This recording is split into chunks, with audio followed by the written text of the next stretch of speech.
안녕하십니까. 더불어민주당 수원정 지역 국회의원 김준혁입니다. 오늘 기자회견은 오세훈 서울시장의 문화 행정 테러에 대한 규탄 기자회견입니다. 최근에 널리 알려져 있다시피 오세훈 서울시장의 잘못된 행정, 좀 거친 표현으로 이야기하자면 막가파식 행정이 되겠죠. 세계문화유산 종묘 인근에 100m가 넘는 140여 m 가까운 초고층 빌딩을 지으려고 하고 있고, 국가유산청과 협의도 진행하지 않고 있고, 정부의 권위와 기능을 무시하는 그런 행동을 일삼고 있습니다. 광화문 일대에 잘못된 공사, 한강버스에 대한 잘못된 행정, 제 입에서 잘못이란 말이 계속 나오고 있습니다.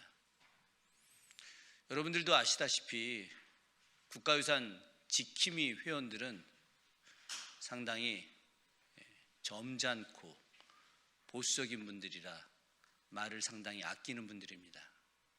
그럼에도 불구하고 이분들이 오세훈 서울시장의 종묘 일대 경관 훼손에 대해서 강력한 말씀을 하셨습니다. 오죽했으면 이분들이 그랬을까? 이건 굉장히 중요한 의미를 갖는 것입니다.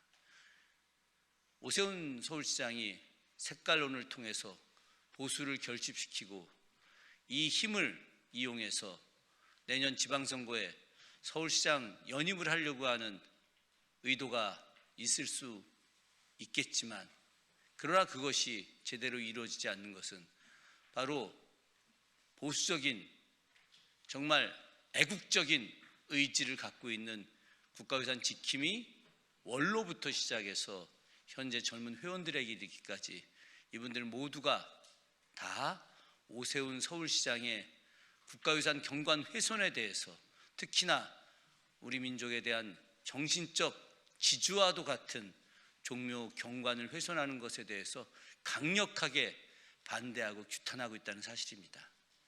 오세훈 서울시장은 자신이 생각한 색깔론을 이용한 서울시장 연임이 올바르게 실천되지 않을 것이라고 하는 것을 알아야 합니다.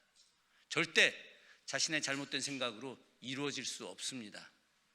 그래서 저는 오세훈 서울시장에게 정중하게 권유합니다. 온전한 상식으로, 온전한 국가의 정신으로, 애국적 정신으로, 색깔론을 이용한 갈라치기의 형식이 아니라 진짜 온전한 애국적 정신으로 바로 서울시장에 임해 주시기를 진심으로 당부합니다.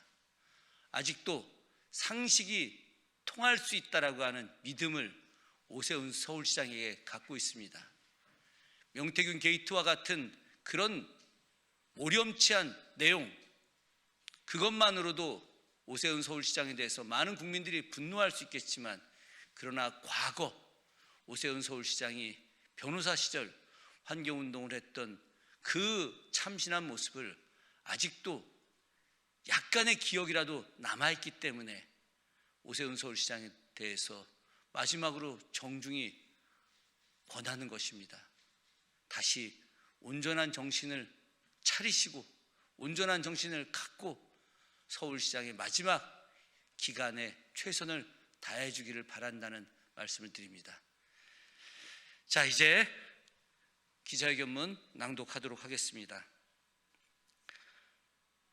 오세훈 서울시장은 한강버스 종묘 앞 개발 계획에 이어 이제는 광화문 국가상징 공간 조성까지 밀어붙이며 전형적인 전시 행정을 반복하고 있습니다. 시장 개인의 연임을 위한 이념몰이와 정치적 과시를 위해 서울시 예산을 소모하고 소중한 역사문화 공간을 짓밟는 행태를 더 이상 용납할 수 없습니다.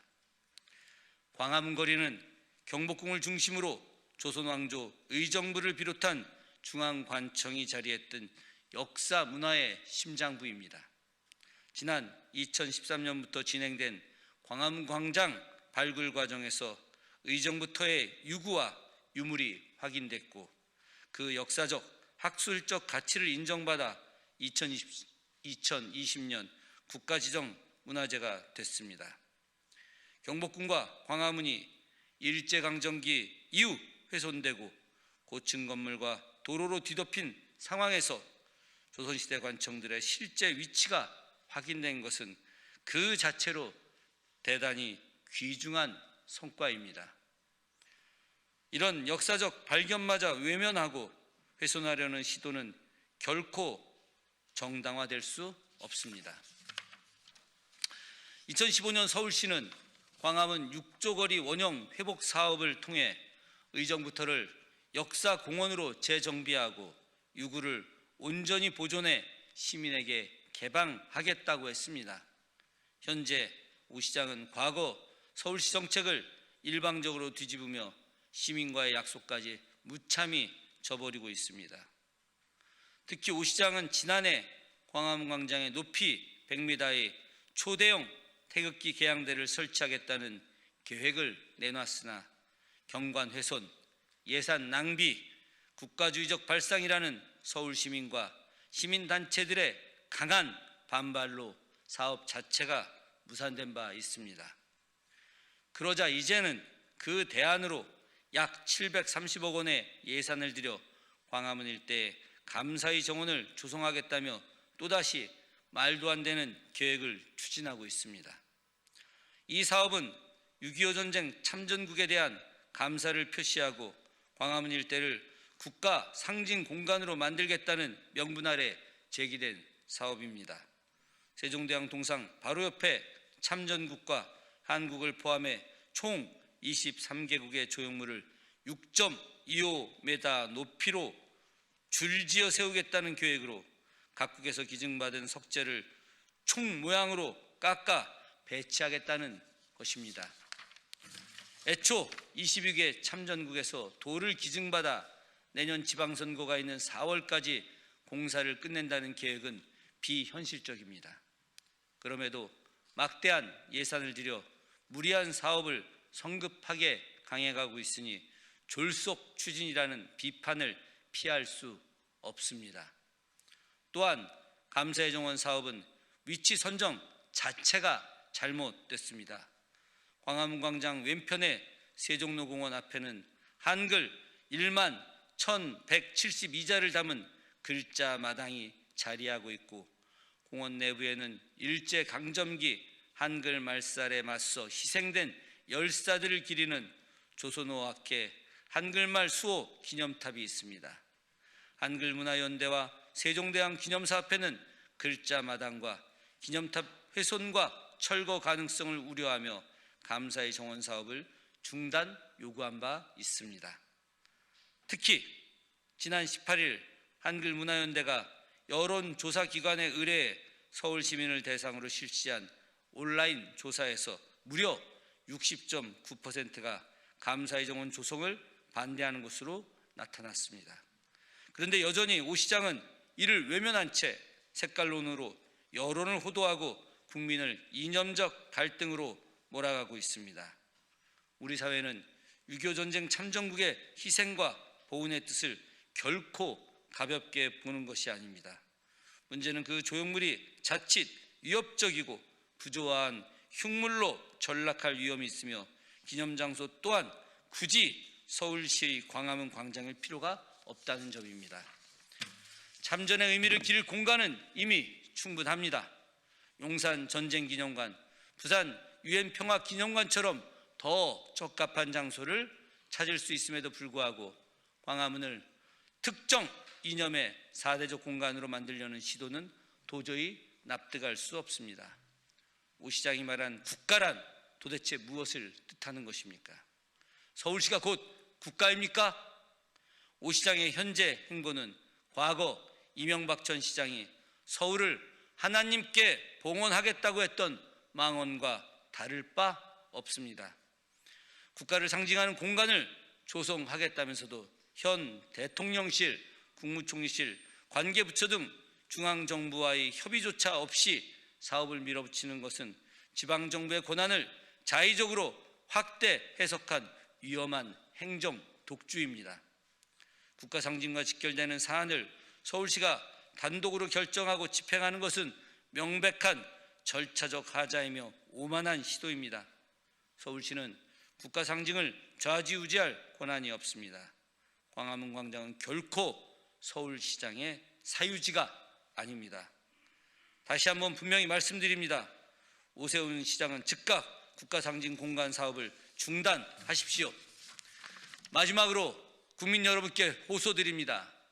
광화문은 수백 년 한국사의 흐름과 시민의 삶이 자연스럽게 맞닿아온 대한민국의 중심 무대입니다. 촛불 집회와 수많은 시민 운동이 펼쳐온 정권과 시대를 넘어 국민들 스스로 목소리를 내온 대한민국 민주주의의 상징적 공간입니다. 이렇게 보존하고 지켜내기에도 모자란 이 공간은 세종대왕과 이순신 장군의 정신을 현양할 수 있는 공간으로 만들어야 합니다. 그런데 지금 오 시장은 독단적 행정으로 그 상징성이 훼손될 위기에 놓여 있습니다.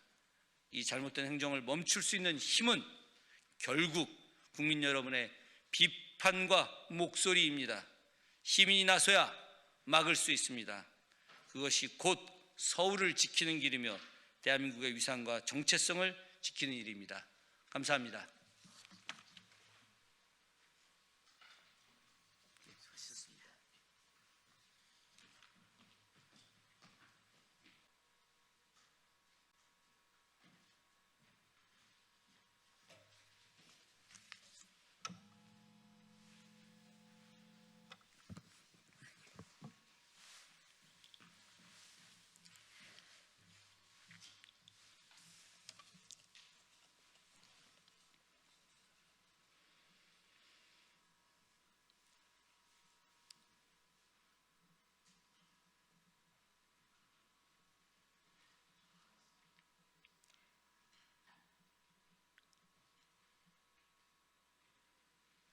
네, 진보당 브리핑 시작하겠습니다. 대변인 이미선입니다. 꼼수로 감치 피한 후 방송에서 재판관 모욕한 김용현 변호인. 사법부는 즉각 강력 제재해야 합니다. 김용현 전 국방부 장관의 변호인 이하상, 권우현이 지난 19일 법정을 비아냥대고 조롱하며 난장판을 벌였습니다. 방청권도 없이 난입해 재판을 방해하고 감치 명령을 받고도 인적사항 진술을 거부하며 법적 제재를 무력화했습니다. 명백한 법치 파괴 행위이자 대한민국 사법부를 향한 공개적 모욕입니다. 더욱 분노를 자아내는 것은 어제 이들이 감치를 피한 뒤 마치 영웅이라도 된 듯 극우 유튜브 방송에 등장해 재판부를 공개적으로 모욕한 일입니다. 이하상 변호사는 이진관 부장판사를 향해 이진관 이놈의 XX 죽었어. 이거. 여러분, 이진관이 벌벌 떠는 거 봤어야 한다. 걔 약한 X다. 진관이 그거 전문 용어로 뭣도 아닌 XX인데 엄청 위세를 떨더라며 거듭 욕설을 퍼붓기까지 했습니다. 법조인이라는 자들이 헌법과 법치를 짓밟는 행위는 결코 용납될 수 없습니다. 이들의 행동은 단순 소란이나 항의가 아닙니다. 내란 세력과 다를 바 없는 극단적 정치 선동이자 법치 유린 선동입니다. 감치 집행을 꼼수로 피하며 재판부를 향해 우리가 이겼다고 떠드는 행태는 법조인 자격을 스스로 포기한 것이나 다름없습니다. 재판부는 지체 없이 감치 재집행과 강력한 법적 조치를 통해 법과 국가의 권위를 지켜야 합니다. 국민들은 더 이상 이하상 권우현의 아나무인과 적반하장 행위를 눈뜨고 지켜볼 수 없습니다. 법치주의를 유린하고 헌법 질서를 조롱하는 극우 내란 세력 같은 변호인들에게 단호히 책임을 물어야 합니다. 내란 세력들은 대한민국을 그만 망가뜨리십시오. 두 번째 브리핑 드리겠습니다. 또다시 반복된 포스코의 중대재해, 이제는 위험의 외주화를 끝내야 합니다. 포스코 포항제철소에서 어제 또다시 유해가스 흡입 사고가 발생해 노동자 6명이 다쳤고 이에 이 중 3명이 심정지에 빠지는 중대재해가 벌어졌습니다. 오늘 오전 중태였던 노동자 1명이 회복했지만 여전히 두 분은 의식불명 상태입니다. 모든 분이 무사히 의식을 되찾고 건강하게 회복되길 간절히 기원합니다. 포항제철소에서는 불과 보름 전에도 화학물질 누출로 하청 노동자 1명이 숨졌습니다. 올해만 포항제철소에서 3번째, 포스코 그룹 전체로는 7번째 인명사고입니다. 사고 때마다 재발 방지를 약속한 포스코는 현장을 바꾸지 못했고 결국 같은 참사가 반복되고 있습니다. 특히 피해가 하청 협력업체 노동자에게 집중되는 현실은 포스코가 위험 업무를 외주화해 책임을 구조적으로 떠넘겨 왔음을 보여줍니다. 영세한 하청업체가 안전장비와 관리 체계를 갖추기 어렵다는 사실을 알면서도 이를 방치한 것은 명백한 직무유기입니다. 실질적 통제력을 가진 원청이 연이은 참사 앞에서도 개선을 방기한다면 이는 더 이상 단순 사고가 아닙니다. 구조적 참사입니다. 이제 포스코는 안전혁신이라는 말뿐인 선언을 멈추고 위험 업무의 직고용 전환과 실효성 있는 안전관리 체계 구축이라는 근본 대책을 마련해야 합니다. 유해가스 측정, 보호구 지급 같은 기본적 안전조치조차 지켜지지 않는 현실은 어떤 이유로도 변명이 될 수 없습니다. 반복되는 죽음을 끝내기 위해서는 위험의 외주화를 전면 폐지하고 원청이 책임을 직접 지는 구조로 바꿔야 합니다. 노동자의 생명과 안전을 지키는 것은 기업이 반드시 수행해야 할 최소한의 의무입니다. 이상 브리핑 마치겠습니다. 고맙습니다.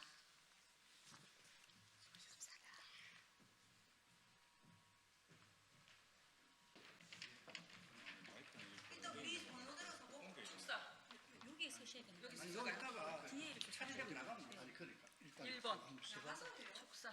이렇게 섰어. 여기서 자기 차례대로 자기 차례대로 그럼 일단 순서대로 섭시다. 6번. 1번. 요 김준영 의원 일단 교수님은 가만히 계시고. 2번. 5번 여기. 2번. 선생님 2번. 선생님 들어오세요. 좀 찍어달라고 부탁드리고. 들어오세요. 이렇게 서 있다가 한 사람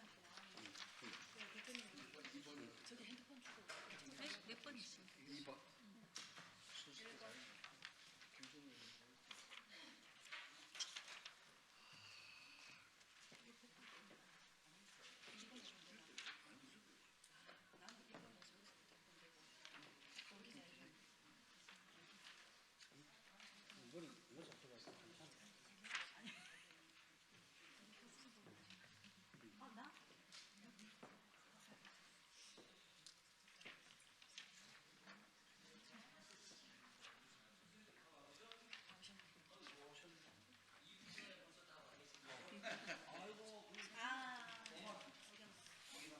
제가 없이 어떻게 다 올라왔지? 원래 제가 없으면 못 올라오게 돼 있는데. 예, 고맙습니다. 예. 아이고, 위원장님. 예, 안녕하세요. 반갑습니다. 안녕하세요. 네, 위원장입니다. 네, 자, 하실까요? 아니, 우리 비서관이 다 있습니다. 네. 그렇죠.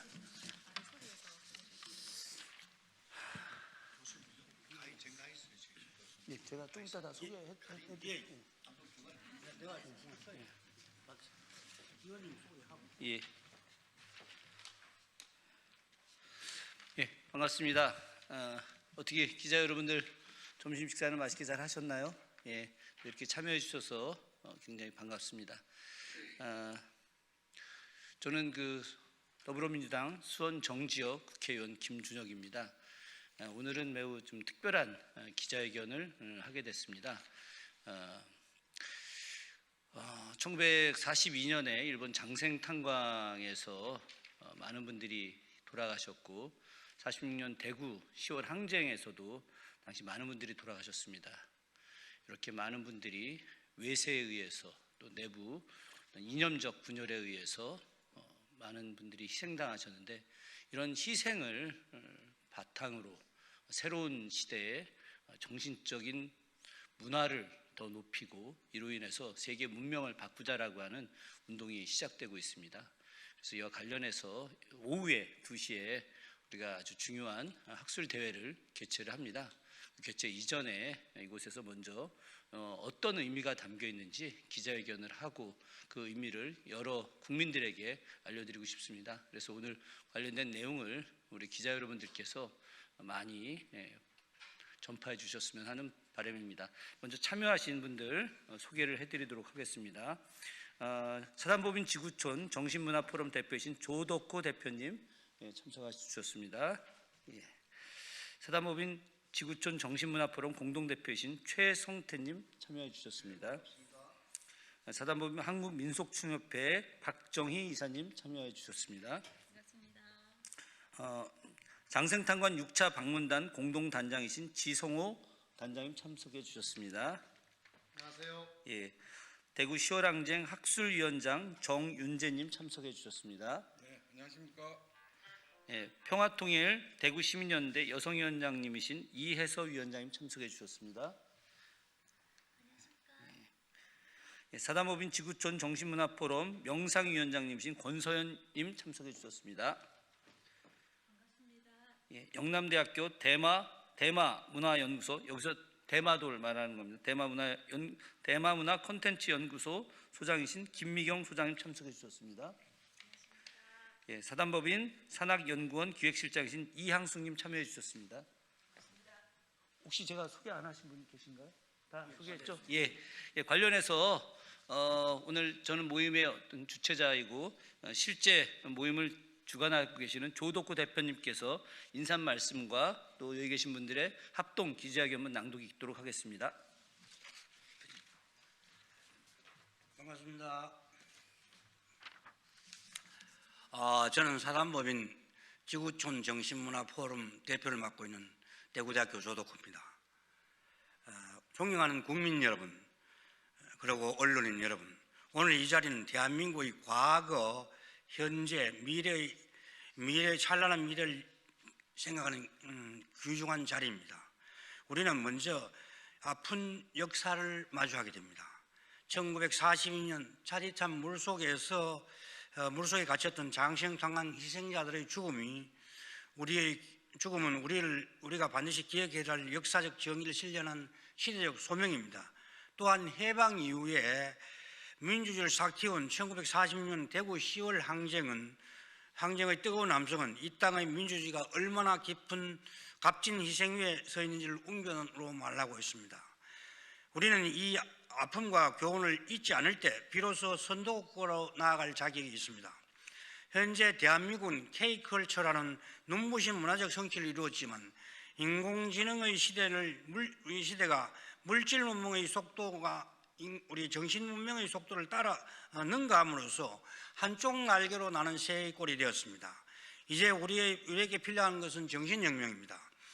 인공지능이 채울 수 없는 인간의 고유의 정신적 가치를 고양하고 전 인류가 행복하게 살아갈 수 있는 이른바 세계 정신 올림픽을 준비하고 있습니다.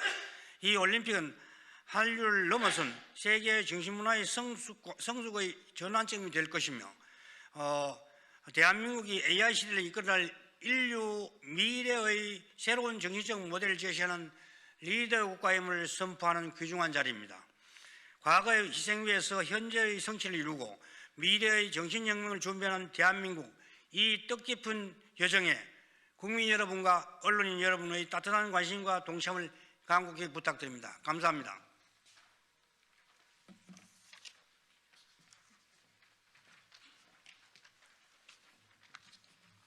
안녕하십니까. 산학연구원 기획실장 이향숙입니다. 합동기자회견문 낭독이 있겠습니다.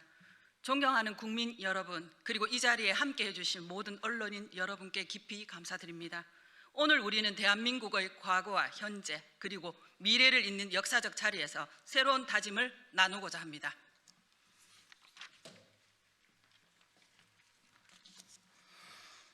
(1942년) 일본 우베시 장생탄광 수몰 사고는 식민지 시절 강제동원된 조선인 노동자들의 피와 눈물이 서린 비극이었습니다.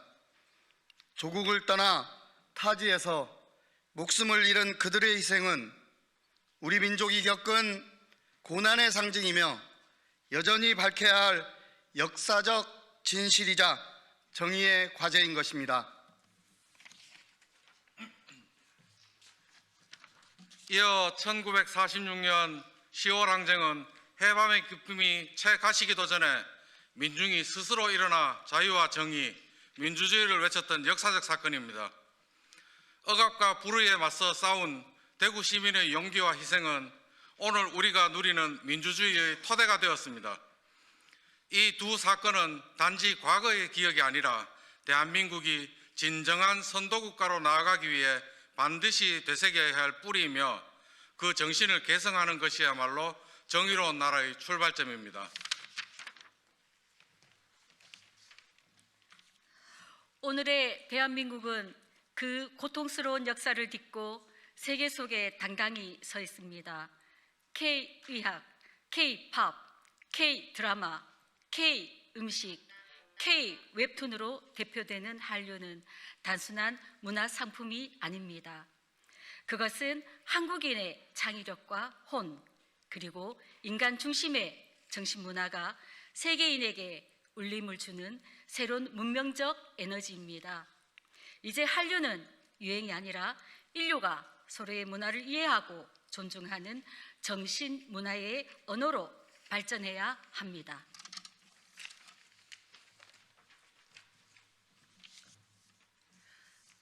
이러한 흐름의 중심에 세계 정신 올림픽이 있습니다. 이 대회는 대한민국이 주도하여 세계 각국의 문화, 철학, 예술, 그리고 정신이 교류하는 새로운 문명적 축제입니다.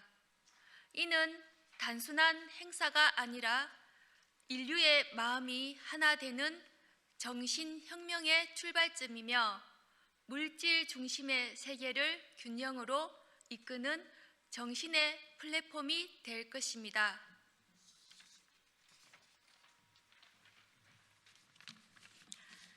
이제 인류는 인공지능이라는 거대한 전환점 앞에 서 있습니다. AI는 우리의 삶을 바꾸고 있지만 인간의 마음과 정신이 깨어나지 않는다면 문명은 불균형에 빠질 것입니다. 기술이 한쪽 날개라면 정신은 다른 한쪽 날개입니다. 두 날개가 함께 할 때 인류는 진정한 비상을 할 수 있습니다. 대한민국은 이 두 날개를 가진 나라, 즉 기술과 정신이 조화를 이룬 선도국가로 인류의 미래를 밝혀야 합니다.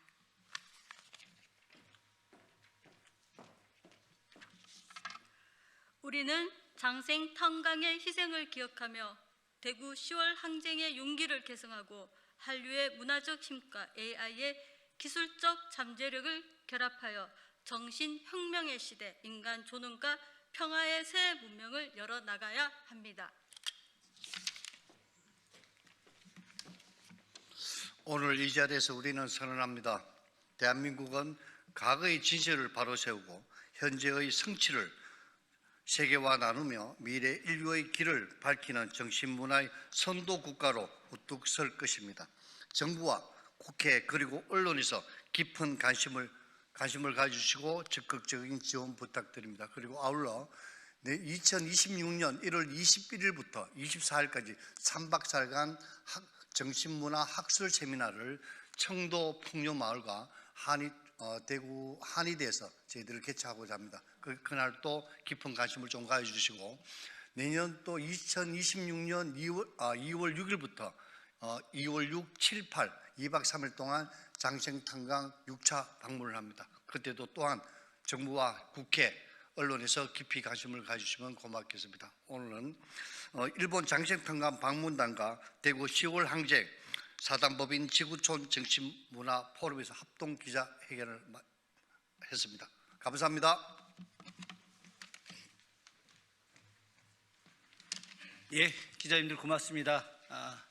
이분들의 간절한 희망이 대한민국의 미래만이 아니라 세계 인류의 미래에 빛을 주기를 진심으로 기원합니다. 오늘 기자회견 모두 마치겠습니다. 고맙습니다. 예. 예.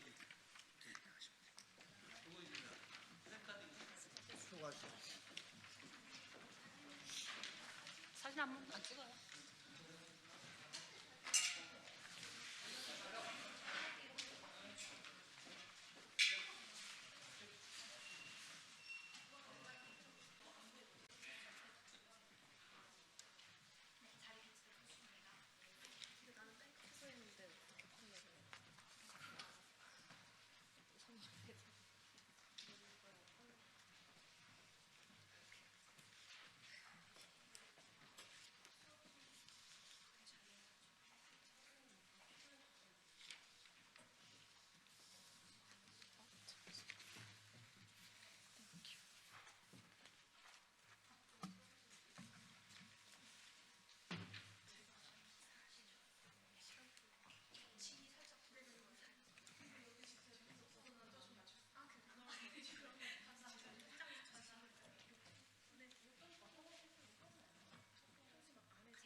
네, 안녕하세요. 기본소득당 양지혜 부대변인입니다.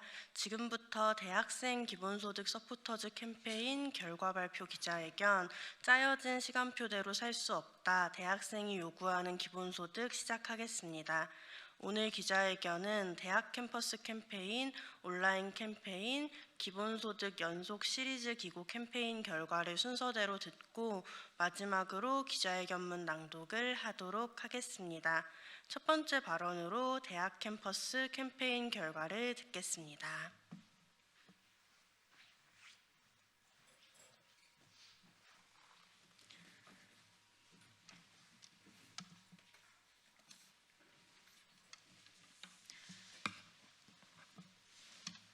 캠퍼스 캠페인 활동을 진행한 대학생 기본소득 서포터즈 이지유입니다. 저희 캠퍼스 캠페인 팀은 대학생 인구가 밀집한 신촌역과 해화역, 건대 입구역 일대에서 총 4차례의 캠페인을 진행했습니다. 대학생 해인들을 대상으로 월 30만 원의 기본소득이 주어진다면 어디에 사용할 것인지, 기본소득이 생긴다면 내 삶은 어떻게 달라질 것인지 라는 2가지 질문을 던졌고 총 200여 개의 답변을 모았습니다. 응답 결과 소득을 문화와 취미생활에 사용하겠다는 답변이 가장 많았습니다. 영화를 보거나 여행을 가거나 쇼핑을 하는 등 그동안 비용 부담 때문에 쉽게 하지 못했던 활동들을 하고 싶다는 바람이었습니다. 이어서 저축이나 투자를 하겠다는 응답이 2번째로 많았습니다. 그 외에도 생필품을 구입하거나 운동과 같이 자기 개발에 쓰고 싶다는 응답들이 뒤를 이었습니다.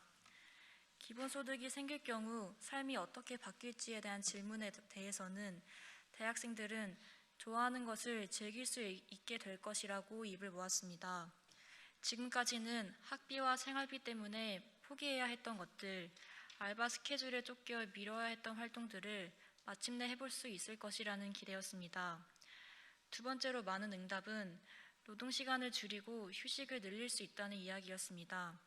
이는 기본소득이 학기 중에도 일하지 않고 학업에 집중할 수 있게 하거나 과도한 노동으로 지쳐있는 학생들에게 최소한의 시간 주권을 되돌려줄 수 있다는 점을 보여줍니다. 이외에도 학업에 집중하겠다, 현재 상황을 유지하겠다는 응답도 있었습니다. 기본소득을 받으면 어디에 사용할지를 묻는 설문조사판 앞에서 고민하는 대학생들은 너무나 활기찼습니다. 대학생의 일상에서 지금 내가 하고 싶은 것이 무엇인지, 무엇을 할 때 즐거웠는지를 고민하는 순간은 드물기 때문입니다. 기본소득이 주어질 때 내 삶이 어떻게 달라질지 상상하는 시간을 통해 내가 하고 싶은 일이 무엇인지 고민하는 모습은 기본소득 도입의 필요성을 보여줍니다. 매월 30만 원이 주어지면 문화와 취미생활에 사용하겠다는 답변과 기본소득이 생기면 좋아하는 것을 즐길 수 있는 삶으로 바뀔 것이라는 답변이 가장 많았다는 것은 대학생들의 삶의 지향점을 보여줍니다. 그 삶의 지향점은 좋아하는 것, 하고 싶은 것을 선택하는 삶입니다. 기본소득은 개개인의 특성에 대한 평가 없이 고유한 가치를 존중하고 개개인이 자신이 원하는 미래를 꿈꿀 수 있도록 보장합니다. 짜여진 시간표대로가 아닌 자신이 짠 시간표대로 살아갈 수 있게 만듭니다. 청년들이 자신의 시간과 미래를 스스로 결정할 수 있는 사회를 여는 첫걸음은 기본소득 도입으로 시작될 수 있습니다. 다음 발언으로 온라인 캠페인 결과를 이어서 듣겠습니다.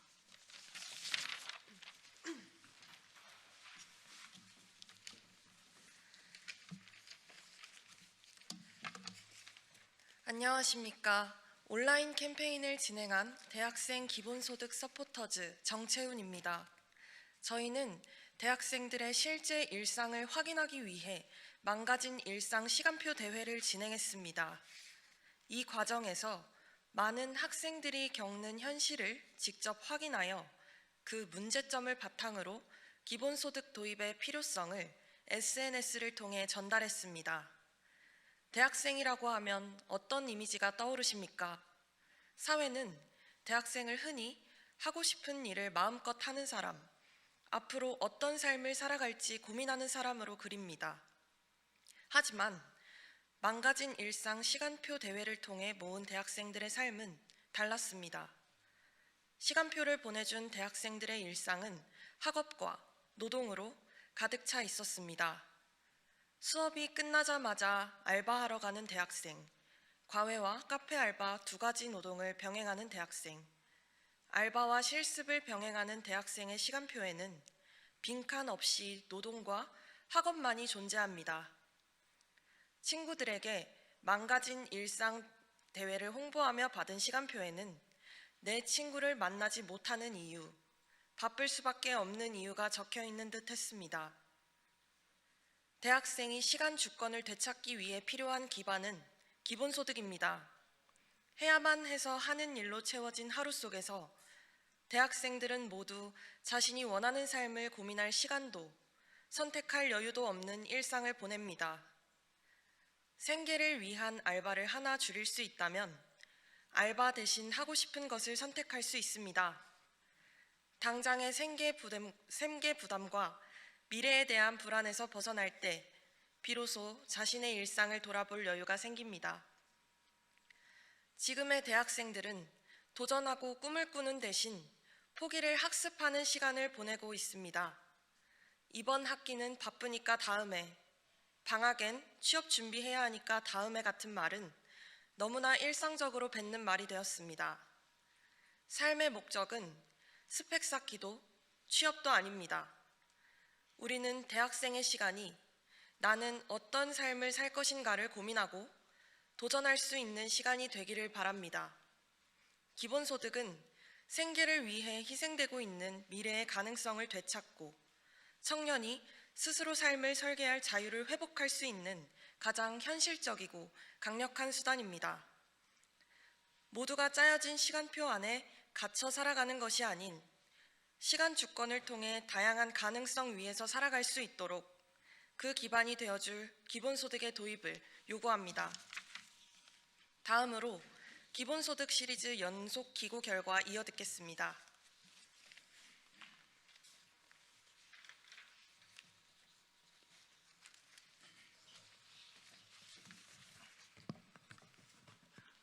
안녕하세요. 기본소득 시리즈 연속 기고 결과를 발표할 대학생 기본소득 서포터즈 조성윤입니다.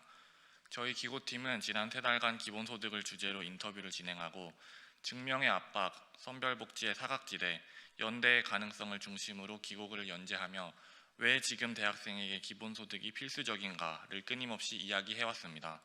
오늘 이 자리에서 그 3가지 문제의식을 다시 한번 전하고자 합니다. 먼저 대학생에게 왜 지금 기본소득인가 그를 통해 쓸모를 증명해야만 살아남는 현실을 고발했습니다.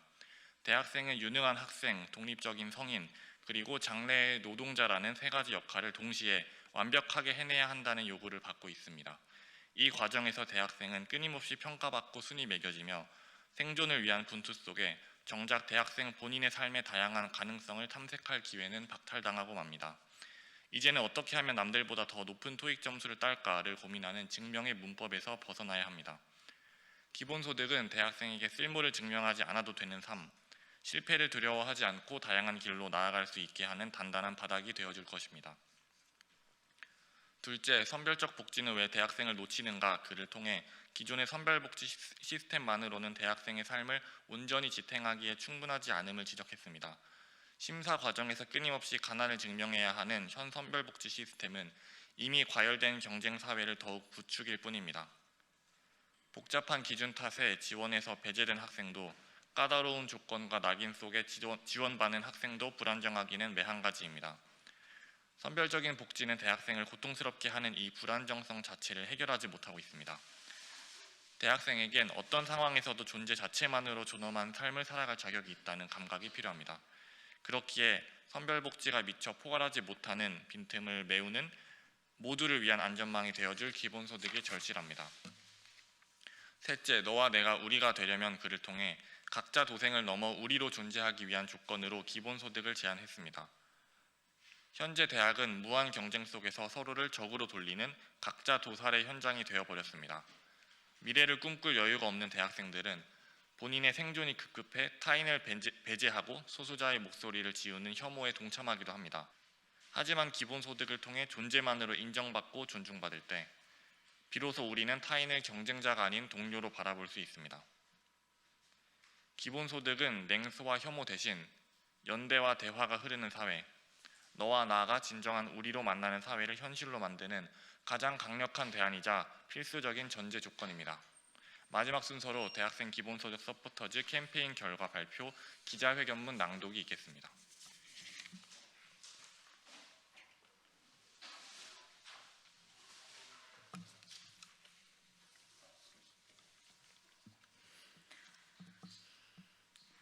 짜여진 시간표대로 살 수 없다는 말은 시간표를 마음대로 짤 수 있는 자유를 달라는 단순한 요구가 아닙니다. 주어진 과업과 생계를 위해 어쩔 수 없이 짜여지는 시간표에서 벗어나 자신이 원하는 삶의 시간표를 구성할 자유, 시간 주권을 요구하는 목소리입니다. 시간 주권을 회복하기 위해서는 청년의 시간을 외부의 과업에 의해서가 아닌 스스로의 선택에 의해서 실현할 수 있게 하는 사회적 기반이 필요합니다. 기본소득은 바로 그 시간 주권을 실현하는 방법입니다. 오늘날 노동하지 않고 학업에 전념할 수 있는 대학생은 30%에 불과합니다. 대부분의 대학생들은 과제와 시험으로 학업에 힘을 쏟고 다른 한편으로는 일상을 지탱하기 위한 노동을 해야 합니다. 과제, 시험, 노동을 하고 남은 틈 사이에는 취업을 위한 자격증 따기, 스펙 쌓기로 가득 차 있습니다. 이 사회에서 탈락하지 않기 위해 생존하기 위해 하는 일을 벗어나서 진정으로 하고 싶은 일이 무엇인지 고민하는 시간이 필요합니다.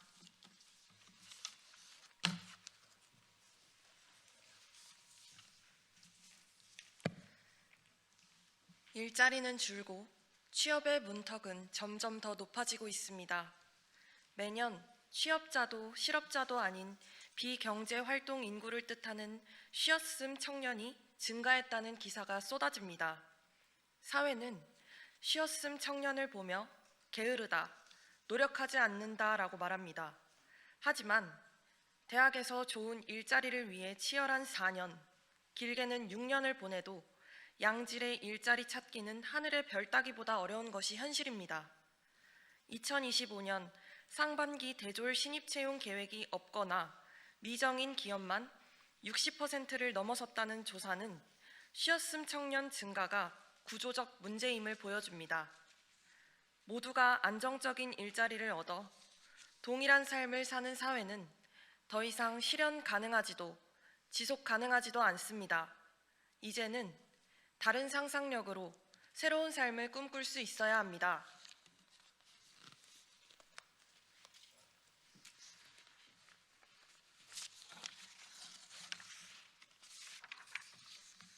기본소득이 있을 때 꿈꿀 수 있습니다.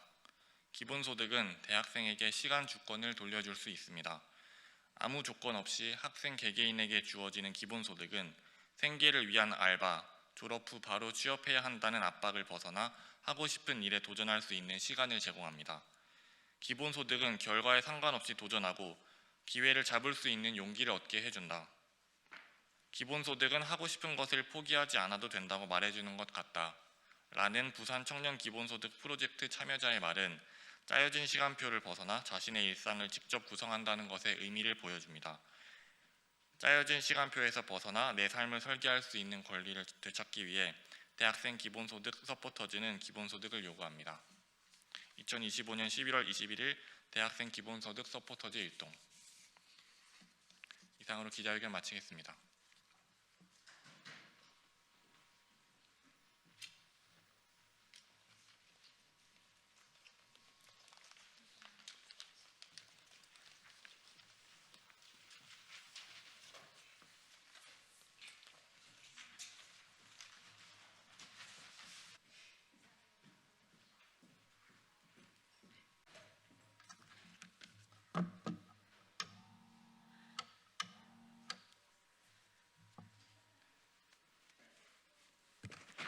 네, 안녕하십니까. 더불어민주당 대변인 박지혜입니다. 내란 세력이 망쳐놓은 공직사회 정상화를 위한 조치에 정쟁이 웬 말입니까? 국민주권정부가 초유의 헌정 파괴 사태인 12.3 비상계엄의 진상을 규명하기 위해 헌법 존중 정부혁신 TF 가동을 발표했습니다. 이는 공직사회에 대한 국민적 신뢰 회복을 위한 최소한의 조치이자 헌정 질서를 바로 세우기 위한 정부의 책임 있는 행보입니다. 특히 이번 TF는 행정안전부 장관이 단장을 맡지만 외부 자문위원을 포함해 중립성과 객관성을 확보하려는 정부의 의지를 분명히 했습니다. 또한 향후 이루어질 조사는 헌법과 적법 절차에 따라 필요한 범위 내에서 신속히 진행될 예정입니다. 이는 공직사회의 신뢰 회복을 위한 초석이 될 것입니다. 그러나 국민의힘은 이번 조치를 두고 야만적 공무원 줄 세우기라며 또다시 왜곡된 주장을 하고 있습니다. 헌정 질서를 위협한 비상계엄 사태에 대한 책임 규명 조사를 인사보복으로 몰아가는 것은 내란 사태에 대한 국민의힘의 위험한 인식 수준을 적나라하게 보여줍니다. 국민의힘은 내란 사태 앞에서조차 공당으로서 최소한의 책임감도 없습니까? 공직사회가 헌법을 기준으로 행동했는지 위헌적 명령에 휘둘렸는지를 규명하는 것은 책임 행정의 기본입니다. 이를 내란몰이로 치부하는 것은 국민적 공분을 외면하는 행태입니다. 심지어 고 김문기 처장의 이름을 다시 꺼내들며 김문기법을 추진하겠다고 입법 횡포까지 예고했습니다. 유가족의 아픔은 외면하고 전혀 다른 사안을 억지로 연결해 정치 공세에 활용하는 행태에 참담할 따름입니다. 특히 국민의힘이 추진하겠다고 밝힌 공무원 성실행정면책법은 위헌 위법 행위의 책임을 모호하게 만들고 비상계엄과 같은 내란적 행위까지 포괄적으로 면책할 소지가 있어 매우 부적절한 입법입니다. 지금 필요한 것은 줄 세우기라는 낡은 프레임이 아니라 국회와 정부가 함께 헌정 파괴 시도의 진실을 규명하고 재발 방지책을 마련하는 일입니다. 국민의힘은 근거 없는 흑색 선전과 정쟁을 중단하십시오. 대한민국 민주공화국의 원칙을 지키는 데 동참하는 것만이 우리 헌정 질서를 회복하는 유일한 길입니다. 감사합니다.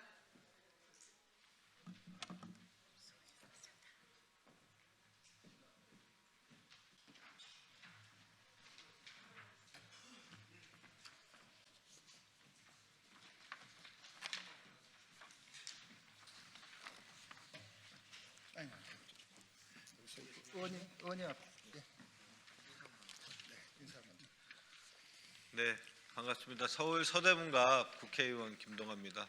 오늘 이 자리는 우리 다시 빛날 서울 단체에서 전직 구청장과 또 아니면 그 서울시의회 의장 또 서울시 그리고 서울시 각 자치단체에서 활동하셨던 분들이 오세훈 시장의 지금 무분별한 개발과 지금 잘못된 행정에 관해서 비판하는 그런 기자회견을 준비했습니다. 오늘 사회는 박웅기 전 서울시 의원이 주도로 진행하도록 하겠습니다. 네, 우리 오늘 김동아 국회의원님과 함께 기자회견을 하게 된 행정 전문가 그룹 다시 빛날 서울입니다. 오늘 기자회견을 갖게 된 것은 그동안의 오세훈 시장의 실정을 규탄하기 위해서 저희들이 그동안 자치구에서 또는 서울시의회에서 행정을 경험하면서 오세훈 시장이 어떤 잘못을 했는지에 대해서 규탄하기 위해서 오늘 기자회견을 열게 됐습니다. 저희는 2010년도에 오세훈 시장이 시장을 할 당시에 친환경 무상급식을 오세훈 시장이 반대했던 것을 막아내고 또 서해백기를 막아냈던 주역들입니다. 그 당시에 시의원이기도 했고 각 자치구에서 활동했던 사람이기도 해서 지금 다시 오세훈 시장의 실정이 너무 안타깝기 때문에 규탄 기자회견을 열게 됐습니다. 그러면 제일 먼저 우리 상임대표인 김기대 상임대표님께서 인사하시고 기자회견문 낭독을 공동대표님들께서 차례로 번갈아 가면서 낭독하도록 하겠습니다. 김대표. 네. 예, 다시 빛날 서울의 상임대표를 맡고 있는 성동 출신 김기대입니다. 오늘 우리는 오세훈 시장의 한강 버스 그리고 세운구역 종묘 앞에 고층 빌딩과 그리고 광화문에 있는 조형물에 대한 저희들은 기자회견을 하고자 이 자리에 섰습니다. 오세훈 시장은 시민의 목소리에 기울여야 될 것입니다. 더 이상 아집과 고집으로 본인의 자기 지방선거만이 생각하는 게 아니라 혈세 낭비에 대한 책임을 지고 오세훈 시장은 다시 한번 시민에게 물어야 될 시점이라고 말씀드리고 싶습니다. 그러면 준비된 기자회견문을 읽도록 하겠습니다.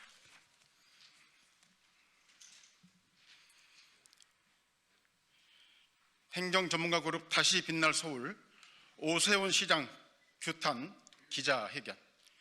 한강버스를 비롯 손대는 족족 혈세 낭비와 부채 창출로 마이너스 행정의 달인이 된 오세훈 시장이 이번엔 세계문화유산 종묘에 그 추악한 손을 대고 있다. 종묘 바로 맞은편에 초고층 빌딩을 세우겠다는 건데 이는 곧 종묘의 세계문화유산 지박탈과 직결된다는 점에서 반문면적이며 가장 한국적인 것을 세계적 유행에 찬물을 끼얹는다는 점에서 시대착오적이다. 더군다나 종묘는 이미 김건희의 놀이터로 전락의 능멸을 당한 바 있다. 김건희는 문화유산위원회의 허가도 없이 종묘의 신성한 공간 이곳저곳을 드나들었고 일반인의 출입이 엄격히 제한된 경복궁 근정전에도 진입의 고궁투어를 즐긴 것으로 드러나 온 국민의 공부를 사고 있다. 판단력에 문제가 있으면 눈치라도 있어야 하거늘 이런 상황에서 대체 무슨 배짱으로 해당 사업을 강행하겠다는 것인지 참으로 어이가 없다 할 것이다.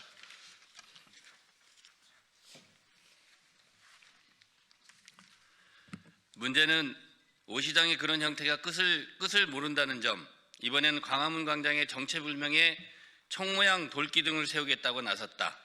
받들어총 사업으로 불리우는 이 프로젝트는 6.25 참전국에 대한 감사의 명분으로 내세웠지만 실제로는 민주화의 성지에 총뿌리를 박겠다는 시대착오적 발상으로 세계인이 동경하는 촛불혁명의 성지라는 도시 정체성 자체를 뒤흔드는 만행이다. 더구나 시민의 80%가 이 사업 자체에 대해 몰랐었고 설령 알았다 하더라도 60% 이상이 반대했다고 하니 대체 무슨 생각으로 세금을 쓰고 있는지 묻지 않을 수 없다. 이처럼 한강수상택시 운운하며 혈세를 탕진했던 오 시장이 장장 18년 만에 소위 한강버스로 다시 피같은 세금을 강물에 쏟아붓고 있는 현실은 암담 그 자체다. 그걸로도 모자라 종묘를 초고층 빌딩의 어두운 그림자로 가두려는 재개발 계획은 김건희에 이은 시대적 착오라 2차 가해라 할 것이며 광화문 광장에 총부리를 세우겠다는 건 서울을 문화와 시민이 공존하는 도시가 아니라 그의 괴팍한 취향을 각인하는 거대한 전시장으로 여기는 망상적 형태 다름 아니다.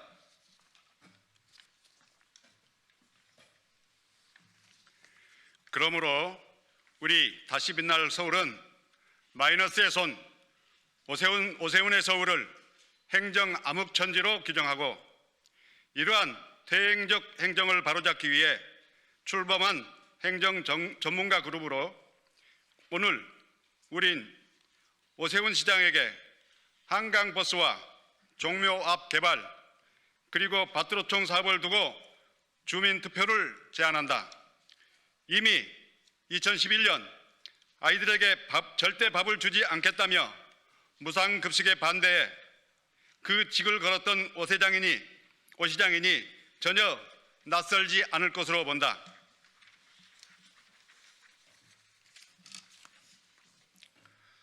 당시 오세훈 시장은 시민들 앞에서 무릎까지 꿇어가며 자신의 신념을 지키려 했다.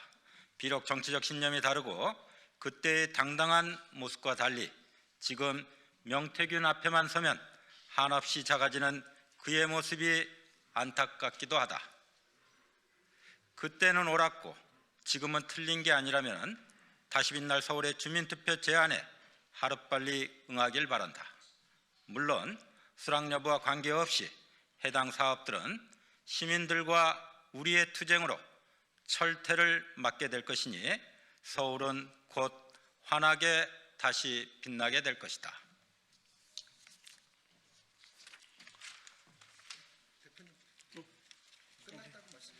예, 감사합니다. 이상으로 마치겠습니다. 감사합니다.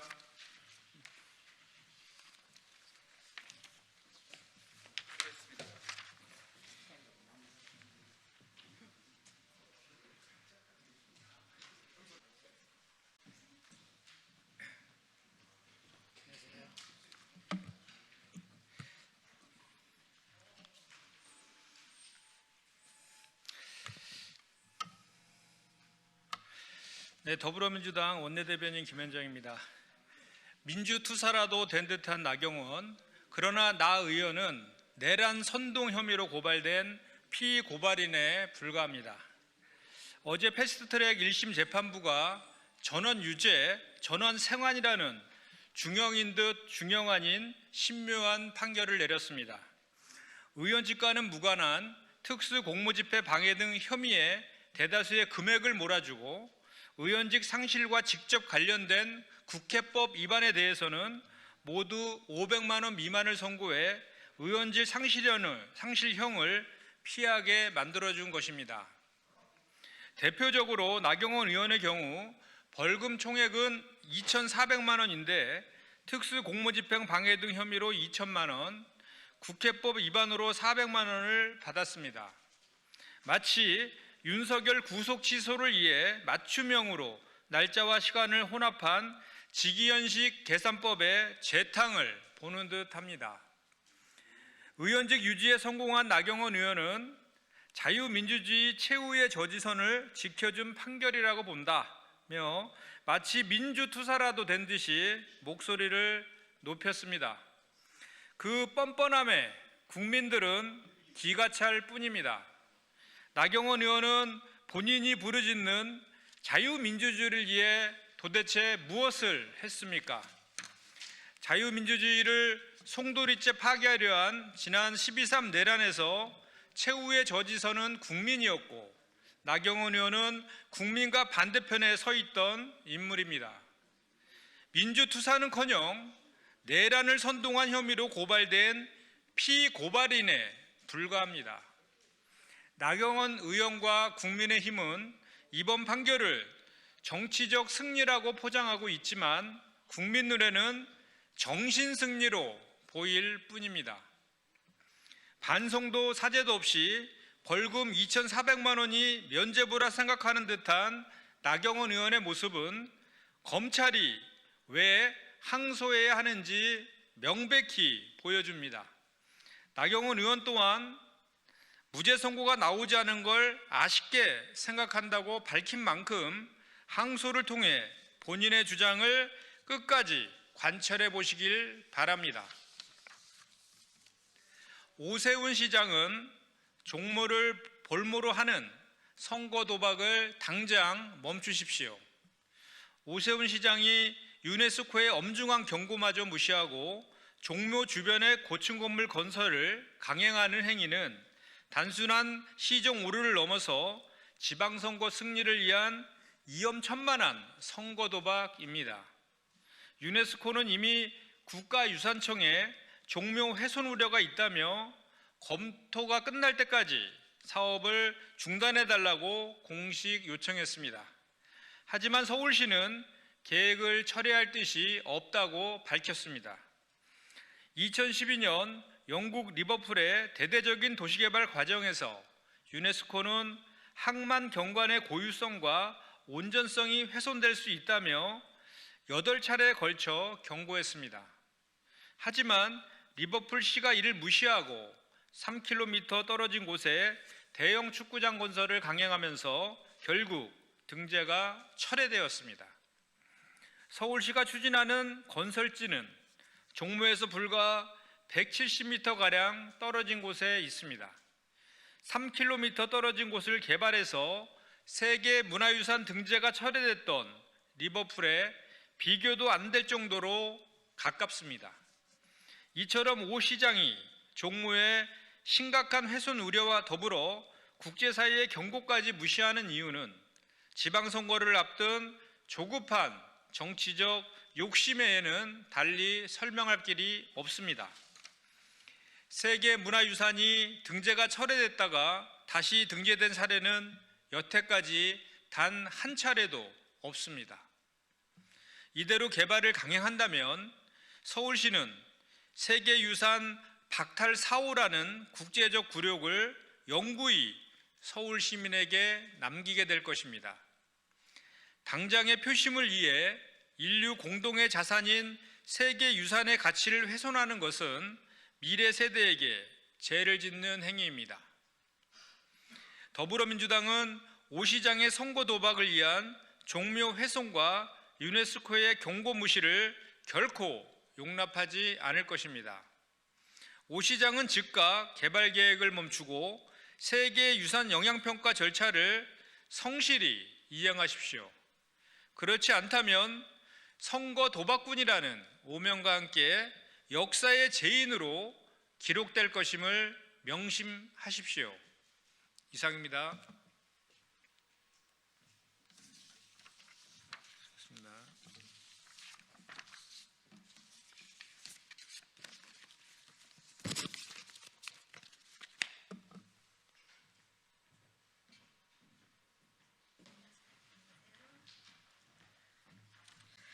네, 더불어민주당 국민소통위원회 민주파출소 주간 브리핑 하겠습니다. 저는 더불어민주당 국민소통위원장 김현입니다. 그리고 옆에 전용기 위원장님 함께합니다. 민주파출소 제보 현황에 대해 보고 드리겠습니다. 11월 21일 공공시 기준으로 한 주간 4,185명이 방문했고 1,109명의 제보가 접수되었습니다. 누적 건수로는 총 70만 4,214명이 민주파출소를 방문하였고 총 21만 5,710건의 제보가 접수됐습니다. 매체별로는 온라인 커뮤니티가 447건으로 가장 많이 제보되었고 현수막은 181건, 유튜브 135건 순으로 제보됐습니다. 언론 대응 보고입니다. 한국일보에서 11월 18일 정청래 당대표가 전당원 투표와 관련해 말을 바꿨다는 취지로 보도했습니다. 이는 사실과 다릅니다. 표현상의 오해는 있었지만 정 대표가 입장을 번복한 적은 없습니다. 이에 대해 언론중재위원회 정정 반론 조정 신청했습니다. 또한 10월 22일자 매일신문 유튜브 채널 영상은 민주당 입장을 반영한 반론 보도로 합의되었음을 보고드립니다.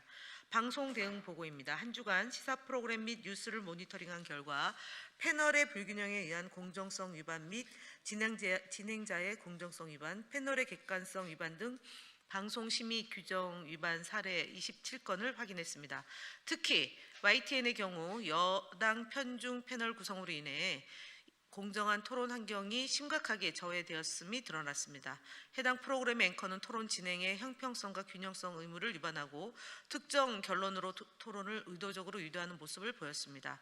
또한 사실에 근거하지 않은 개인적 의견이 마치 사실인 양 방송되거나 불명확한 내용을 사실처럼 전달하여 시청자에게 혼동을 주는 방송의 중립성과 신뢰성을 훼손하는 내용으로 있어서 방송미디어통신심의위원회 심의 요청을 진행했습니다. 네, 유튜브 대응 보고 드리겠습니다. 국민의힘 박민영 대변인이 유튜브 감독란에 출연해 장애인 관련 부적절한 발언을 하여 큰 논란이 일고 있습니다. 유튜브 플랫폼의 영향력을 고려할 때 해당 발언 자체도 문제이지만 이를 기반으로 허위 조작 정보와 폄훼 영상이 빠르게 확산되고 있다는 점이 더 큰 사회적 우려를 낳고 있습니다.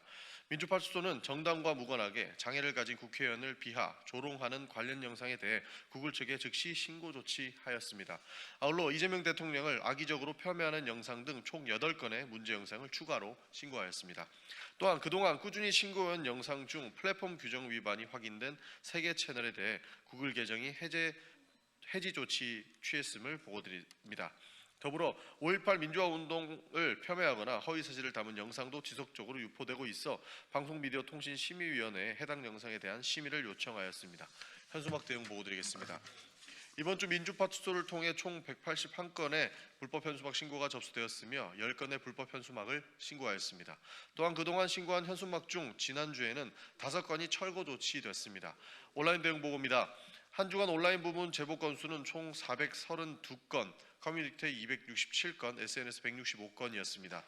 이들 제보 중 105건을 플랫폼 신고 처리했으며 60건은 삭제 등에 제재되었습니다. 온라인 부분 주요 제보 이슈로는 대통령 모욕 비방, 대장동 항소 포기, 김현지 부속시장 관련, 내란 선동 윤석열 옹호 계정 및 게시물들이었습니다. 김현지 부속시장 관련 허위 조작 정보 제보 비율은 줄고 상대적으로 대통령의 경제, 외교 성과를 왜곡 폄훼하는 계정과 게시물들에 대한 신고 비율이 높았습니다. 국민소통위원회는 당원과 국민들께 신고해 주시는 허위 조작 정보들을 면밀히 검토해 엄중 대응해 나가도록 하겠습니다. 경찰 대응 보고드리겠습니다. 유튜버 김사랑 시인은 지난 대선 과정에서 SKT 사태가 이재명 후보와 코나의 유착 관계 때문이라는 허위 사실을 유포한 혐의로 고발된 사건과 관련하여 최근 불구속 구공판 결정이 내려졌음을 보고드립니다. 이상으로 대응 보고드렸습니다. 여러분의 제보가 허위 조작 정보를 차단하고 건강한 공론의 장을 지키는 데 큰 힘이 되고 있습니다. 앞으로도 적극적인 제보와 참여를 부탁드리겠습니다. 감사합니다.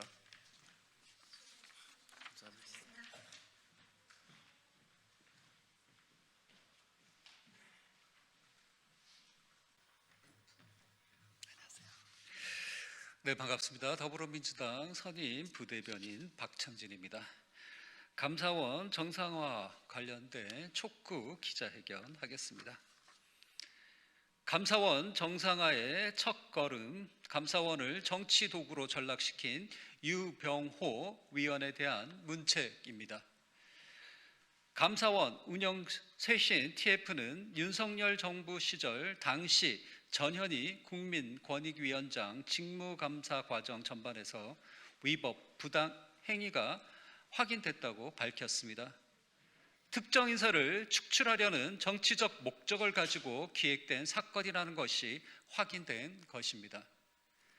이는 헌법상 독립기관을 정권의 정치적 목적에 종속시키려 한 중대한 권력 남용이자 명백한 국기문란입니다. 또한 국민의 권익 보호와 부패를 감시하는 권익위원장을 몰아내기 위해 감사원이 직접 움직였다면 이는 권익위의 존재를 부정한 헌정 파괴 행위입니다.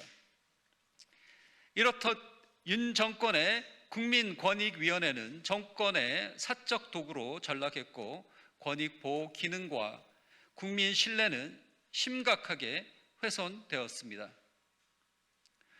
권익위 훼손의 중심에는 유병호 전 사무총장, 현 감사위원이 있습니다. 유 위원은 지난 3년간 감사원의 독립성과 중립성을 붕괴시킨 것도 모자라 감사원장 퇴임식에서 세상은 요지경을 틀고 신임 사무총장에게 엿을 보내는 등 회개한 행태로 반성을 거부하고 있습니다. 헌법기관인 감사원 본연의 기능을 훼손시키고 헌법을 위반한 것에 대한 책임을 반드시 물어야 합니다. 그것이 국민의 신뢰를 잃은 감사원을 바로 세우는 첫 걸음이 될 것입니다. 헌법 제65조는 감사위원이 직무집행에서 헌법이나 법률을 위배한 때 탄핵을 소추할 수 있다고 명확히 규정합니다. 더불어민주당은 헌법에 따라 감사원의 독립성과 공정성을 회복하기 위해 모든 노력을 다할 것입니다. 국민을 위한 정의로운 감사원, 헌법기관다운 감사원으로 반드시 되돌리겠습니다. 네, 오늘도 너무 죄송한데 제가 잘못 읽은 부분이 있어서 한 번만 더 읽도록 하겠습니다. 감사원 정상화의 첫걸음, 감사원을 정치 도구로 전락시킨 유병호 위원에게 다시 한번 읽겠습니다. 죄송합니다.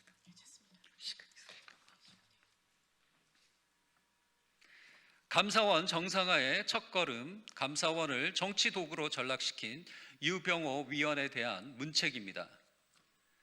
감사원 운영 최신 TF는 윤석열 정부 시절 당시 전현희 국민권익위원장 직무감사 과정 전반에서 위법 부당 행위가 확인됐다고 밝혔습니다.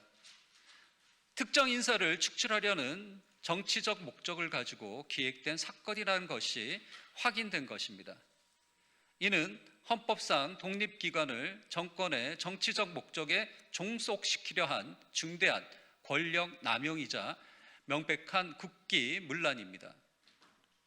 또한 국민의 권익 보호와 부패를 감시하는 권익위원장을 몰아내기 위해 감사원이 직접 움직였다면 이는 권익위의 존재를 부정한 헌정 파괴 행위입니다.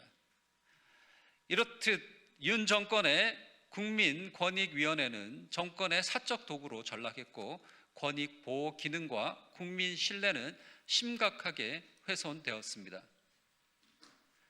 권익위 훼손의 중심에는 유병호 전 사무총장, 현 감사위원이 있습니다. 유 위원은 지난 3년간 감사원의 독립성과 중립성을 붕괴시킨 것도 모자라 감사원장 퇴임식에서 세상은 요지경을 틀고 신임 사무총장에게 엿을 보내는 등 회개한 행태로 반성을 거부하고 있습니다. 헌법기관인 감사원 본연의 기능을 훼손하고 헌법을 위반한 것에 대한 책임을 반드시 물어야 합니다. 그것이 국민의 신뢰를 잃은 감사원을 바로 세우는 첫걸음이 될 것입니다. 헌법 제65조는 감사위원이 직무 집행에서 헌법이나 법률을 위배한 때 탄핵을 소추할 수 있다고 규정하고 있습니다. 더불어민주당은 헌법에 따라 감사원의 독립성과 공정성을 회복하기 위해 모든 노력을 다할 것입니다. 국민을 위한 정의로운 감사원, 헌법기관다운 감사원으로 반드시 되돌리겠습니다. 이상입니다. 감사합니다. 고생하셨습니다. 네.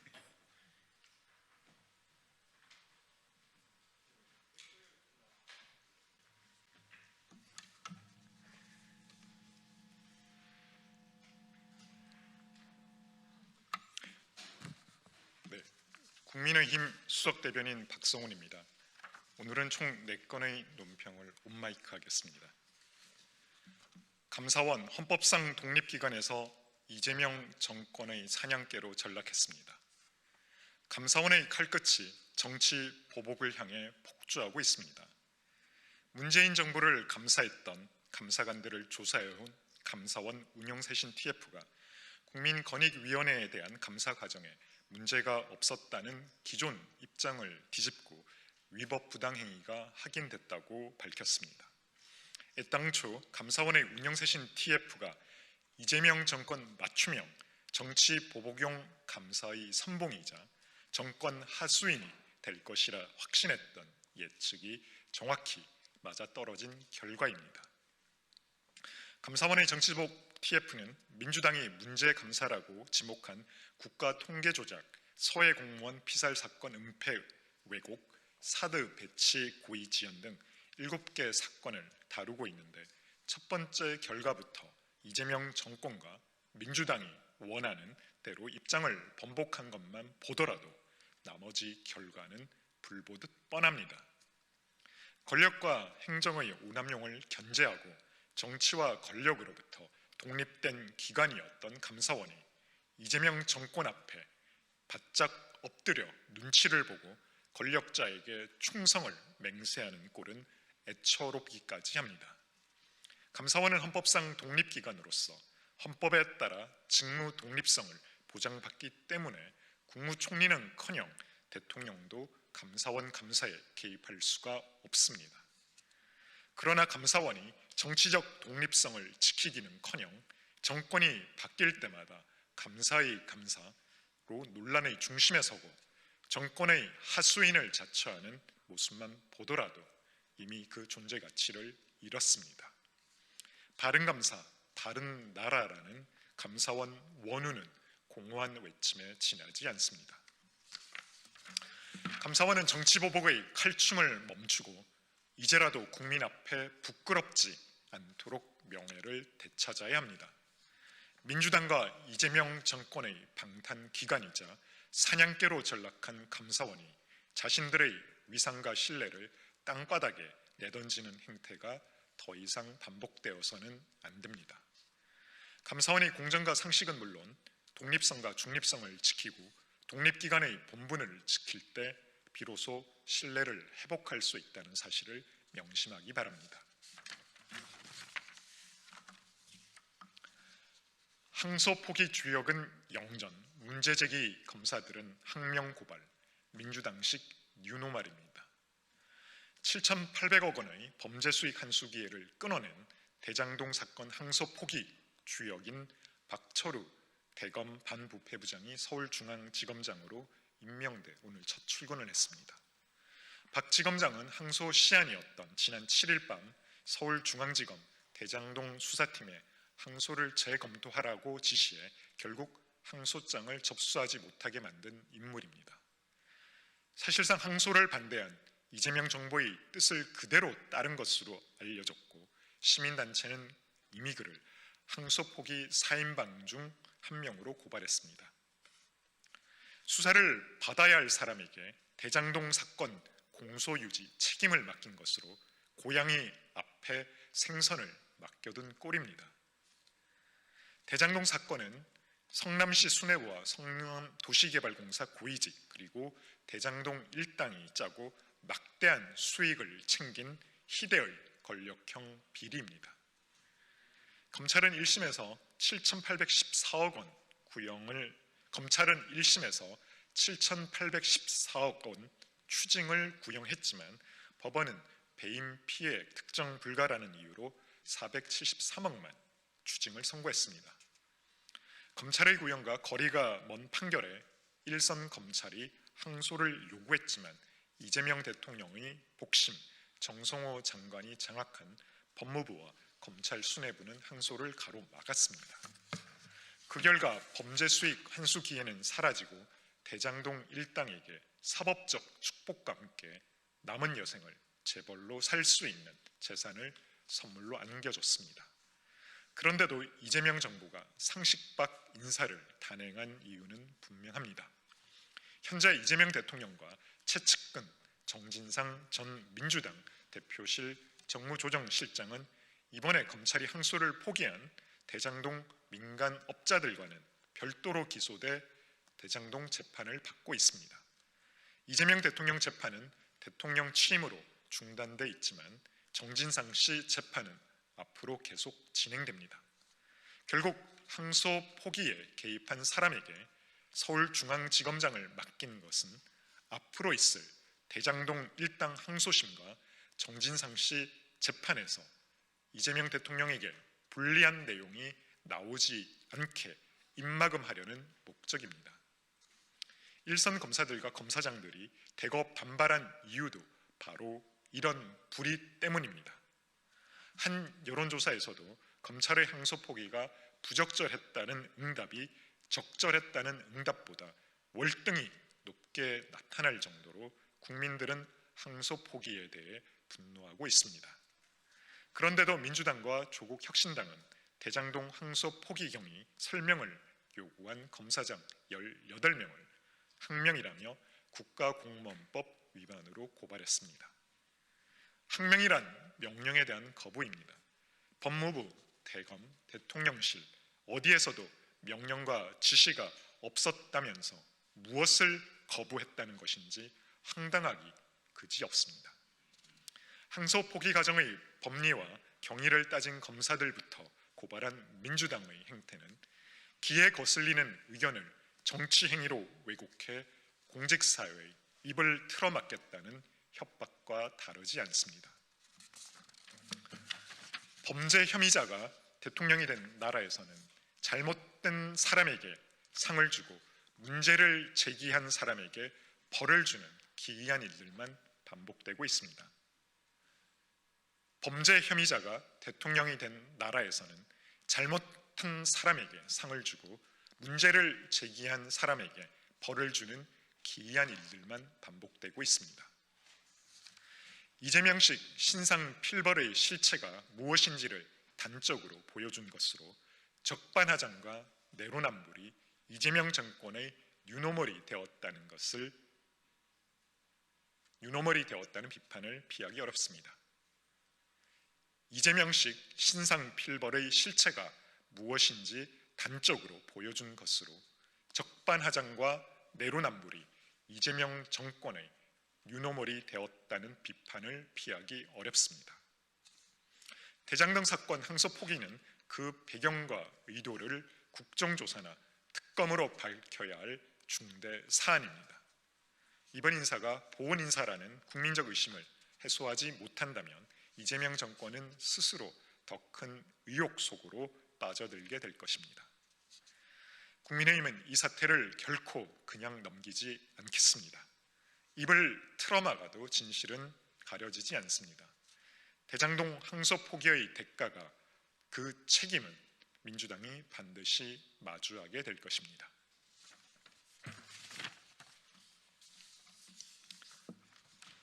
민주당 엇박자 폭주에 붕괴 중인 국가 사법 시스템. 민주당의 엇박자 행보는 보는 이들마저 어지러울 정도입니다. 정당 내부의 조율 실패가 국가 사법 절차까지 흔들고 있는 상황은 매우 심각합니다. 국회 법사위 소속 민주당 의원들은 대장동 항소 포기 시한을 두고 검사장 18명을 국가공무원법 위반 혐의로 고발했고, 민주당 내란 특검 대응 특위는 자칭 내란 전담 재판부에 전담 영장 재판부 설치까지 다시 꺼내들었습니다. 그런데 정작 민주당 지도부는 사전 논의 없었다, 협의되지 않았다며 발을 빼고 있습니다. 겉으로는 선을 긋는 듯 보이지만 실제로는 강경파 주도로 고발과 재판부 재편 요구가 계속되고 있습니다. 이 흐름이 반복되는 것을 보면 우연이 아니라 지도부는 발을 빼고 강경파는 행동하는 분업 구조임에 틀림없습니다. 민주당은 검사장 고발과 내란 특별재판부 설치 요구에 대한 명백히 입장을 밝혀야 합니다.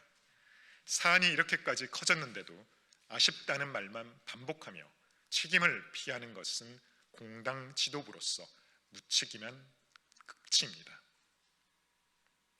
사안이 이렇게까지 커졌는데도 아쉽다는 말만 반복하며 책임을 피하는 것은 공당 지도부로서 무책임의 극치입니다. 아니면 지도부가 통제 능력을 상실한 것인지, 혹여라도 지도부가 통제하지 못할 더 큰 이유라도 있는 것입니까? 연일 계속되는 모호한 태도는 결과적으로 모든 책임은 강경파에 돌리면서도 그들이 벌인 정치적 효과는 그대로 누리려는 의미로밖에 해석되지 않습니다. 지금 민주당의 머릿속에는 민생도 경제도 안보도 아닌 오로지 검찰과 법원을 향한 보복과 응징의 정치가 당을 지배하고 있습니다.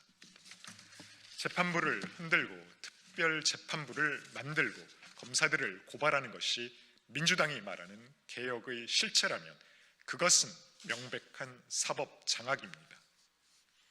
강경파가 진두지휘하고 지도부는 뒤에서 눈치만 보는 지금의 구조로는 어떤 사안도 책임 있게 처리될 수 없습니다. 민주당은 언제까지 개딸 강성 지지층의 요구에 끌려다니며 국가 시스템을 시험대에 올려놓을 것입니까?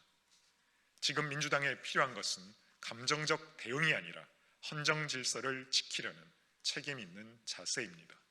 지금이라도 보복과 응징의 정치를 당장 중단하십시오.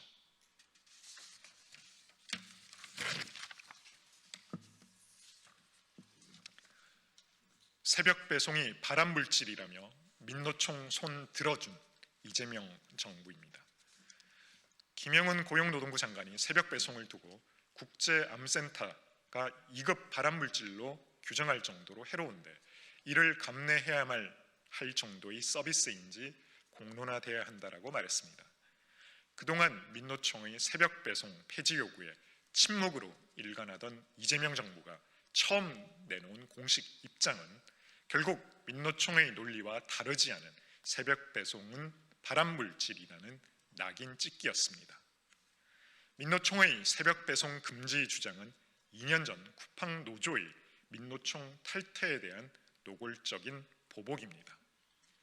2천만 명이 넘는 국민이 이용하고 15조 원 규모로 성장한 생착형 서비스가 민노총의 치졸한 보복의 인질이 되어 있는데도 민노총 위원장 출신이자 민노총과 한몸인 김영훈 장관은 결국 민노총의 손을 들어주었습니다.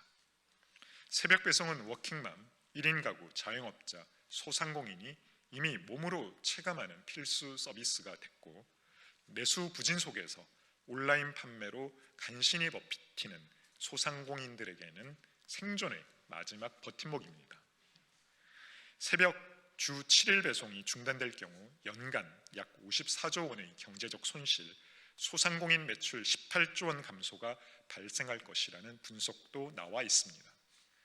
정작 현장에서 일하는 택배 기사들의 목소리는 민노총과 정반대입니다. 최근 설문조사에서 새벽 배송 택배 기사 93%가 새벽 배송 금지에 반대한다라고 답했습니다.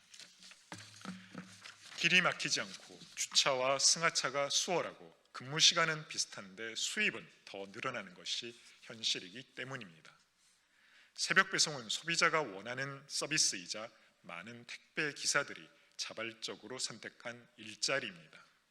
그런데 이재명 정부와 민노총은 새벽 배송을 발암물질로 취급하며 일할 의지가 있는 사람들의 일할 권리와 국민의 서비스 선택권을 원천 봉쇄하려 하고 있습니다. 이것이야말로 국가가 나서서 일자리와 서비스를 줄이고 경제 활력을 떨어뜨리는 반민생 정책입니다. 새벽 배송은 이념과 구호로 재단할 문제가 아니라 2천만 명이 실제로 이용하는 생활 서비스이자 수십만 노동자와 수많은 소상공인의 생계가 걸린 민생 현장입니다. 이재명 정부는 민노총의 눈치를 보며 새벽 배송 금지와 축소를 밀어붙일 생각을 접어야 합니다. 정부가 해야 할 일은 특정 노조의 주장을 받아쓰는 것이 아니라 소비자와 노동자, 소상공인 모두의 목소리를 균형 있게 듣고 합리적 대안을 마련하는 것입니다. 국민의힘은 민노총의 기득권을 위해 국민의 삶과 일할 권리가 희생되는 일을 결코 자시하지 않겠습니다. 새벽 배송 금지라는 시대착오적 규제가 추진된다면 국민을 지키기 위해 합법적인 모든 수단을 총동원해 반드시 저지하겠습니다.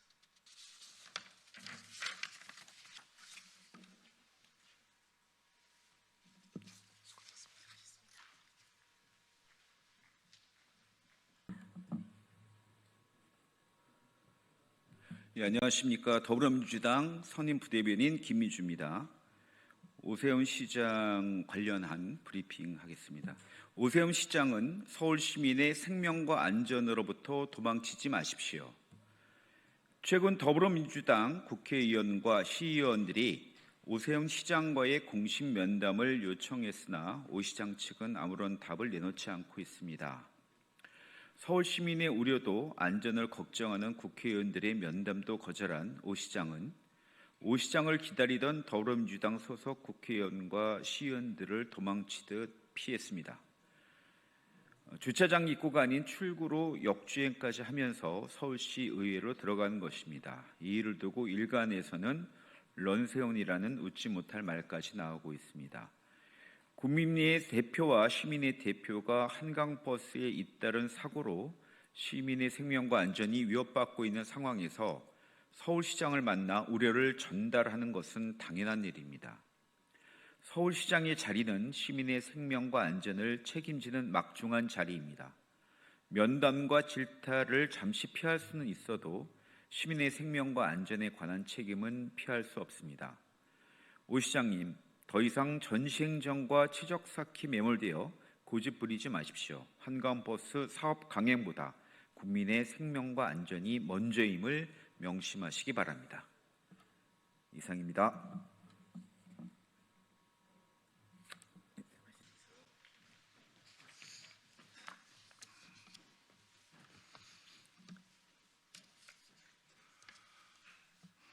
강원도 춘천, 철원, 화천, 양구, 을 지역구의 한교 의원입니다.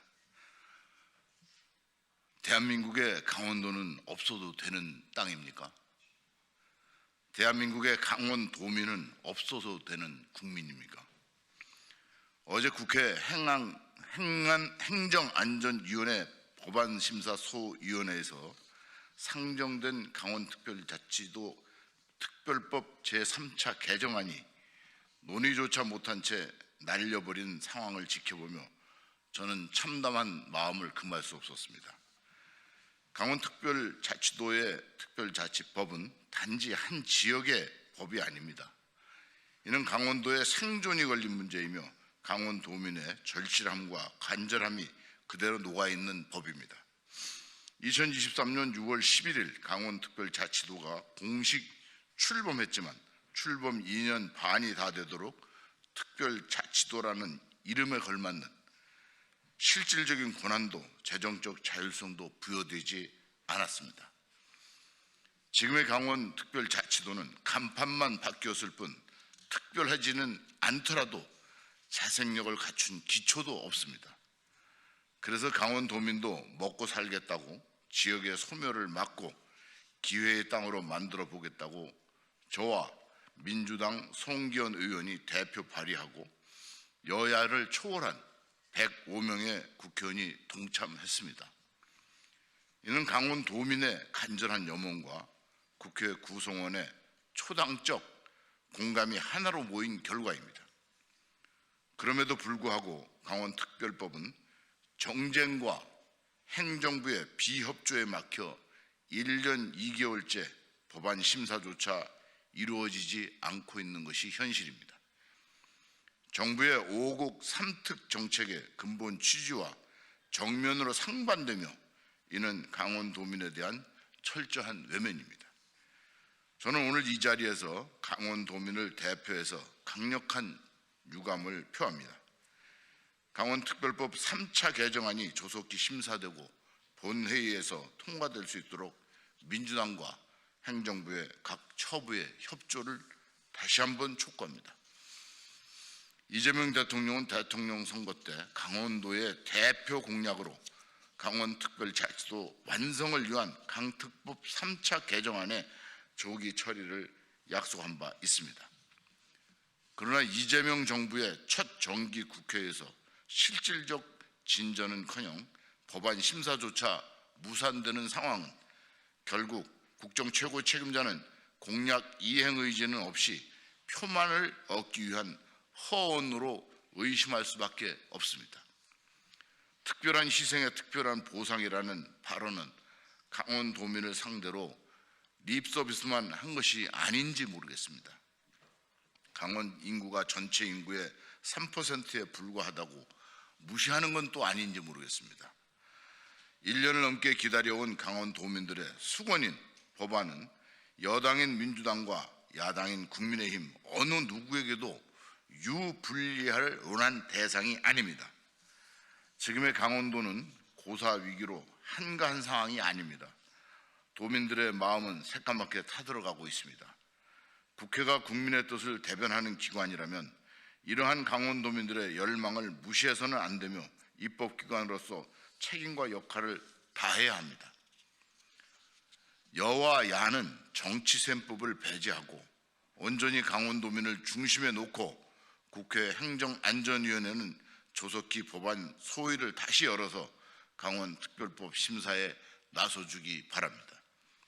오랫동안 각종 개발에서 소외됐던 강원도는 모처럼 특별자치도 실현으로 자생력을 가지려는 지금 강원도는 1분 1초가 아까운 상황에서 기다리며 더는 상처가 되지 않도록 강원특별법이 도민의 희망이 될 수 있도록 민주당과 정부는 그리고 정기 국회 안에서 여야 합의에 의해서 강원특별법 3차 개정안의 조속한 통과가 되도록 적극 나서주기를 다시 한번 강력하게 촉구합니다. 감사합니다.